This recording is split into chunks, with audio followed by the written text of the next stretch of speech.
ಶುಭೋದಯ, ನಮಸ್ಕಾರ. Welcome to Yoyo Kannada. ಬನ್ನೀಗ ನೋಡೋಣ ಈ ದಿನದ ರಾಶಿ ಫಲಗಳನ್ನ. ಮೊದಲಿಗೆ ಮೇಷರಾಶಿ. ಯಶಸ್ಸಿನ ಕಡೆಗೆ ಸ್ಥಿರವಾದ ನಡಿಗೆ, ಉದ್ಯೋಗಸ್ಥರಿಗೆ ಸುಖಾನುಭೂತಿ, ಗೃಹಾಲಂಕಾರ ಸಾಮಗ್ರಿ ಮಾರಾಟಗಾರರಿಗೆ ಅಧಿಕ ಲಾಭ, ಕೃಷಿಕರಿಗೆ ಶ್ರಮಜೀವಿಗಳಿಗೆ ತಕ್ಕ ಪ್ರತಿಫಲ, ಬೌದ್ಧಿಕ ಶ್ರಮಕ್ಕೆ ತಕ್ಕ ಪ್ರತಿಫಲ ನಿರೀಕ್ಷೆ. ವೃಷಭ ರಾಶಿ. ಯಾವುದಕ್ಕೂ ಗಡಿಬಿಡಿ ಮಾಡಬೇಡಿ. ವಸ್ತ್ರ ಉದ್ಯಮಿಗಳಿಗೆ ಸಾಧಾರಣ ಮುನ್ನಡೆ, ಹಿರಿಯರ ಆರೋಗ್ಯ ಅವಶ್ಯಕತೆಗಳತ್ತ ಗಮನ ಇರಲಿ, ಮಕ್ಕಳ ಯೋಗಕ್ಷೇಮ ಗಮನಿಸಿ, ವಾಹನ ದುರಸ್ತಿಗೆ ಧನ ವ್ಯಯದ ಸಾಧ್ಯತೆ. ಮಿಥುನ ರಾಶಿ. ಧಾರ್ಮಿಕ ಚಿಂತನೆ, ದೇವತಾರ್ಚನೆಯಲ್ಲಿ ಆಸಕ್ತಿ, ಉದ್ಯೋಗಾಸಕ್ತರಿಗೆ ವೃತ್ತಿ ಪ್ರಾವೀಣ್ಯ ವೃದ್ಧಿ, ಖಾದಿ ಗ್ರಾಮೋದ್ಯೋಗ ವ್ಯವಹಾರಸ್ಥರಿಗೆ ಲಾಭ, ಅಂಗಸಾಧನೆ ಮಾಡುವವರಿಗೆ ಎಚ್ಚರಿಕೆ, ಗೃಹಿಣಿಯರಿಂದ ಗಳಿಕೆಯ ಮಾರ್ಗ ಅನ್ವೇಷಣೆ. ಕಟಕ ರಾಶಿ. ಅನಿರೀಕ್ಷಿತ ಧನದ ಆಗಮನ, ಗುರು ಹಿರಿಯರಿಂದ ಸಕಾಲಿಕ ಮಾರ್ಗದರ್ಶನ, ಸಂಗಾತಿಯಿಂದ ಉತ್ತಮ ಸಹಕಾರ, ಹೂವು ತರಕಾರಿ ಬೆಳೆಗಾರರಿಗೆ ಅಧಿಕ ಲಾಭ, ಗೃಹಿಣಿಗೆ ಮಕ್ಕಳಿಗೆ ಉಲ್ಲಾಸದ ವಾತಾವರಣ. ಸಿಂಹರಾಶಿ. ದೀರ್ಘಕಾಲೀನ ಹೂಡಿಕೆಗಳಲ್ಲಿ ಆಸಕ್ತಿ, ಶುಭ ಕಾರ್ಯಕ್ಕಾಗಿ ಸಡಗರದ ವಾತಾವರಣ, ಅಪರೂಪದ ಬಂಧುಗಳ ಭೇಟಿ, ವ್ಯವಹಾರದ ನಿಮಿತ್ತ ಸಣ್ಣ ಪ್ರಯಾಣ ಸಂಭವ,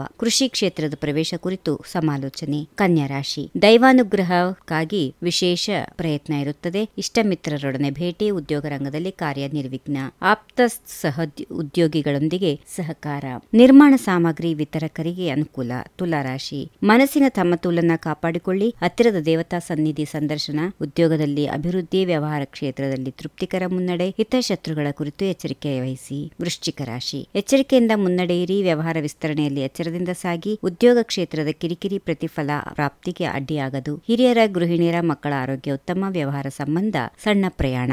ಧನುರಾಶಿ. ಸಂಗಾತಿಯಿಂದ ಸಹಕಾರ, ಜೀವನ ಸುಗಮ, ಉದ್ಯೋಗ ಮತ್ತು ವ್ಯವಹಾರ ಕ್ಷೇತ್ರಗಳಲ್ಲಿ ಹೊಂದಾಣಿಕೆ ಅವಶ್ಯಕ, ವಸ್ತ್ರ ಆಭರಣ ಶೋಕಿ ಸಾಧನಗಳಿಗೆ ಅಧಿಕ ಬೇಡಿಕೆ, ವೈದ್ಯ ವೃತ್ತಿಯವರಿಗೆ ಸವಾಲಿನಲ್ಲಿ ವಿಜಯ, ಕೆಲವರಿಗೆ ರಕ್ತದಾನ ಮಾಡುವ ಅವಕಾಶ. ಮಕರ ರಾಶಿ. ಅಪೇಕ್ಷಿತ ಕಾರ್ಯಗಳೆಲ್ಲವೂ ಸುಗಮ, ಆಗಾಗ ಎದುರಾಗುವ ವಿಘ್ನಗಳು ದೂರ, ಉದ್ಯೋಗ ಕ್ಷೇತ್ರದಲ್ಲಿ ಕಿರಿಕಿರಿಗಳು ತೊಲಗಿ ಹೋಗಿ ಮನಸ್ಸಿಗೆ ಶಾಂತಿ ಸಿಗುತ್ತದೆ, ಆರ್ಥಿಕ ವ್ಯವಹಾರ ನಿರ್ವಾಹಕರಿಗೆ ಹೊಸ ಜವಾಬ್ದಾರಿಗಳು, ಮನೆಯಲ್ಲಿ ನೆಮ್ಮದಿಯ ವಾತಾವರಣ. ಕುಂಭರಾಶಿ. ಸತ್ಕಾರ್ಯಗಳಿಗೆ ಸಕ್ರಿಯವಾಗಿ ನೆರವಾಗುವ ಅವಕಾಶ, ಸಾಮಾಜಿಕ ಜವಾಬ್ದಾರಿಗಳ ನಿರ್ವಹಣೆ ಸುಲಭ, ಪ್ರಕೃತಿ ಸೌಂದರ್ಯದ ತಾಣವೊಂದಕ್ಕೆ ಭೇಟಿ, ಸಂಸಾರದಲ್ಲಿ ಪ್ರೀತಿ, ಸ್ವಂತ ಆರೋಗ್ಯದ ಕುರಿತು ಎಚ್ಚರಿಕೆ. ಇನ್ನು ಕೊನೆಯದಾಗಿ ಮೀನರಾಶಿ. ಗುರುದೇವತಾನುಗ್ರಹದಿಂದ ಕಾರ್ಯಗಳು ನಿರ್ವಿಘ್ನ, ಹೊಸ ವ್ಯವಹಾರ ಪ್ರಸ್ತಾಪದ ವಿಷಯದಲ್ಲಿ ಎಚ್ಚರ ವಹಿಸಿ, ವಾಹನಾದಿ ವ್ಯವಹಾರಸ್ಥರಿಗೆ ಸಂಧಿಕಾಲ, ಮುದ್ರಣ ವ್ಯವಹಾರಸ್ಥರಿಗೆ ಶುಭ, ಮನೆಯಲ್ಲಿ ನಿಶ್ಚಿಂತೆಯ ವಾತಾವರಣ. ಹೀಗಿವೆ ಈ ದಿನದ ರಾಶಿ ಫಲಗಳು. ಸರ್ವರಿಗೆ ಶುಭವಾಗಲಿ. ಶುಭ ದಿನ. ನಮಸ್ಕಾರ.